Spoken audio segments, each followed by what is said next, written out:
যে জলটা তুমি এখন ড্রিঙ্ক করছো বা খাচ্ছ, হতে পারে এটা এক সময় ডায়নোসরের শরীরের ভেতর ছিল।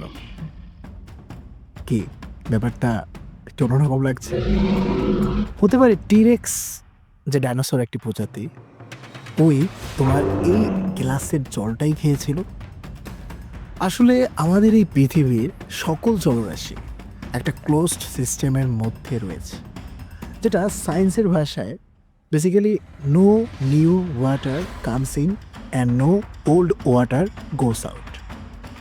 সো প্রত্যেকটা জলের ফোঁটা একদম নির্দিষ্ট, যা সাগর থেকে মেঘ এবং মেঘ থেকে বৃষ্টি, বৃষ্টি থেকে নদী এবং নদী থেকে ব্লাডার, ব্লাডার থেকে টয়লেট, এভাবেই সাইক্লিক্যালভাবে চলছে।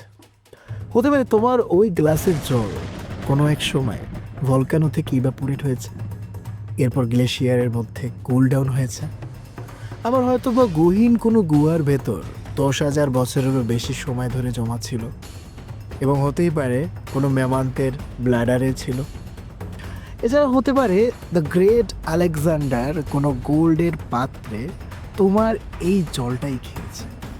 আসলে যা কিছু ইতিহাস আছে তার সব কিছুর সাথেই পৃথিবীর এই জলরাশি সাক্ষী। এই জল পিরামিডের গা থেকে যেমন বেয়ে পড়েছে, তেমনি এই জলই ফ্রোজেন হয়েছে পৃথিবীর পোলার সাইডে। এমনকি রেইন ফরেস্ট থেকেও বাহিত হয়েছে এবং দিয়েছে জীবন।